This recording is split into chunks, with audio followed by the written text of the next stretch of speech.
ছাত্ৰ ছাত্ৰীসকল, আজি মই তোমালোকৰ তৃতীয় শ্ৰেণীৰ অৰ্থাৎ ক্লাছ 3ৰ অংকুৰণ পাঠ্যপুথিৰ 10 নং পাঠত থকা আব্দুল হতৰ নতুন ট্ৰেক্টৰ নামৰ এই পাঠটোৰ ক্ৰিয়াকলাপসমূহক সমাধান কৰি দিম। গতিকে ভিডিঅ'টো শেষলৈকে চাই যাবা আৰু এতিয়ালৈকে যদিহে চেনেলটো সাবস্ক্ৰাইব কৰি লোৱা নাই কৰি লোৱা, কাৰণ তোমালোকৰ এনে ধৰণৰ ভিডিঅ'বোৰ ইয়াতে পাই থাকিবা। প্ৰথম ক্ৰিয়াকলাপটোত দিয়া আছে যে উত্তৰ দিয়া ক। আব্দুলৰ দেউতাকে নতুনকৈ কি কিনি আনিছে? ইয়াৰ উত্তৰ তোমালোকে লিখিবা আব্দুলৰ দেউতাকে নতুনকৈ ট্ৰেক্টৰ কিনি আনিছে। হয়তো দিয়া আছিল আব্দুলৰ দেউতাক কেনে ধৰণৰ খেতিয়ক? ইয়াৰ উত্তৰ তোমালোকে লিখিবা আব্দুলৰ দেউতাক এজন ভাল আৰু আদৰ্শ খেতিয়ক। গটো দিয়া আছিল আব্দুলৰ দেউতাকে পোৱা বঁটাটো কি? ইয়াৰ উত্তৰ তোমালোকে লিখিবা আব্দুলৰ দেউতাকে চৰকাৰৰ পৰা আদৰ্শ খেতিয়কৰ বঁটা পাইছিল। ঘটো দিয়া আছিল উজ্জ্বল আৰু সংগীতা আব্দুল হতৰ ঘৰলৈ যোৱাৰ কাৰণ কি?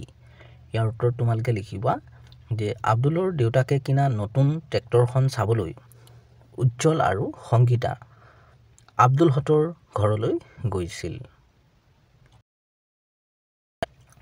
উমটো দিয়া আছিল আমিও তাত গৈ উঠিব পাৰিমনে? এই বুলি সংগীতাই ক'ত উঠাৰ কথা সুধিছিল।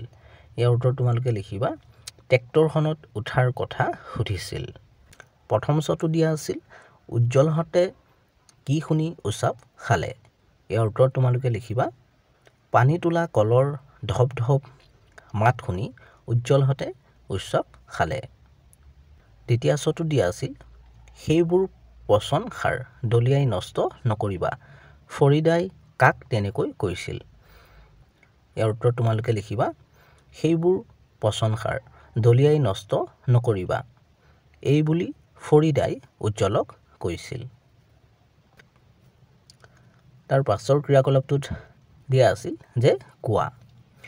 ইয়াতে দুটা প্ৰশ্ন দিয়া আছিল। প্ৰথমটোত সুধিছিল পচন সাৰ কেনেকৈ প্ৰস্তুত কৰে? ইয়াৰ উত্তৰ তোমালোকে লিখিবা পচন সাৰ প্ৰস্তুত কৰিবলৈ এটা ডাঙৰ গাঁত খান্দিব লাগে আৰু তাত ঘৰৰ পেলনীয়া জাবৰ জোথৰবোৰ পেলাই কেইদিনমানৰ বাবে পুতি ৰাখিব লাগে। তো তেনেদৰে তোমালোকে লিখিবা। তাৰ পাছৰ প্ৰশ্নটোত দিয়া আছিল যে ট্ৰেক্টৰেৰে কি কি কাম কৰে?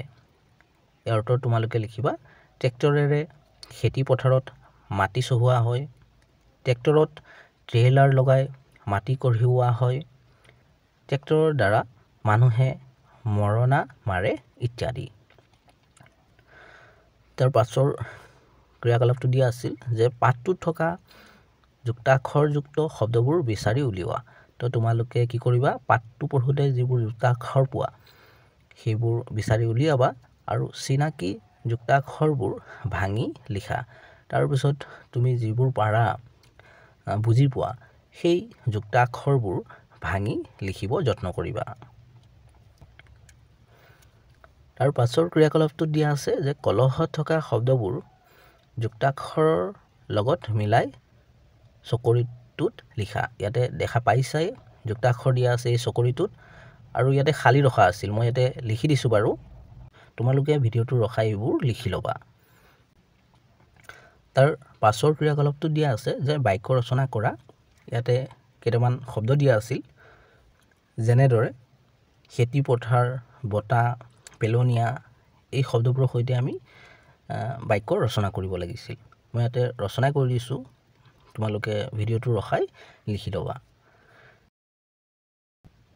তাৰ পাছৰ ক্ৰিয়াকলাপটোত দিয়া আছে যে তলৰ বহুত বুজোৱা শব্দ প্ৰয়োগ কৰি বাক্যকেইটা পুৰোৱা। ইয়াতে বুৰে, থোপা, জাক, কোচা তেনেদৰে দিয়া আছিল। ইয়াতে কটো দিয়া আছে ল'ৰা, ইয়াত আমি লিখিম বুৰে, ল'ৰাবোৰে খেলিছে। হটোত দিয়া আছে ফুল, ইয়াত আমি লিখিম থোপা, ফুল থোপা ফুলদানিত সজাইছে। গটো দিয়া আছে বগলী, ইয়াত আমি লিখিম জাক, বগলী জাক আকাশত উৰিছে। ঘটো দিয়া আছে ৰমলাৰ চুলি, ইয়াত আমি লিখিম কোচা, ৰমলাৰ চুলি কোচা দীঘল। তাৰ পাছৰ ক্ৰিয়াকলাপটো দিয়া আছে পঢ়ুৱাহা, এইবোৰক আমাক পঢ়িব দিছে। ট্ৰেক্টৰেৰে মাটি সহজে চহোৱা হয়। 2 অক্টোবৰ মহাত্মা গান্ধীৰ জন্মদিন। লাল বাহাদুৰ শাস্ত্ৰীৰো জন্ম 2 অক্টোবৰত হৈছিল।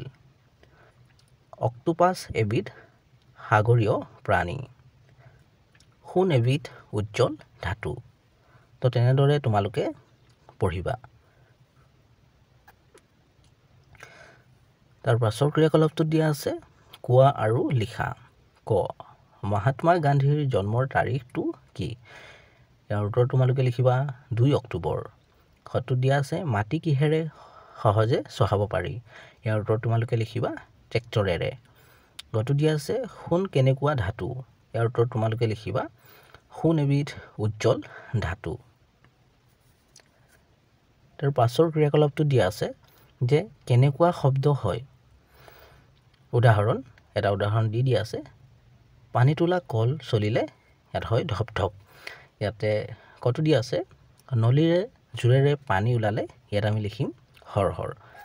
খটো দিয়া আছে জোতা পিন্ধি খোজ কাঢ়িলে, ইয়াৰ উত্তৰত আমি লিখিম কেৰেপ কেৰেপ। তো তোমালোকে এনেদৰে লিখিবা। তো ছাত্ৰ ছাত্ৰীসকল, ভিডিঅ'টো ইয়ালৈকে আছিল। তোমালোকৰ অংকুৰণ পাঠ্যপুথিৰ অন্য পাঠবোৰৰ ক্ৰিয়াকলাপসমূহৰ ভিডিঅ'বোৰৰ লিংকবোৰ এই ভিডিঅ'টোৰ তলতে পাই যাবা। ইয়াতে ক্লিক কৰি চাই ল'ব পাৰিবা। আৰু এতিয়ালৈকে যদিহে চেনেলটো ছাবস্ক্ৰাইব কৰি লোৱা নাই, কৰি লোৱা, কাৰণ তোমালোকৰ এনেধৰণৰ ভিডিঅ'বোৰ ইয়াতে পাই থাকিবা।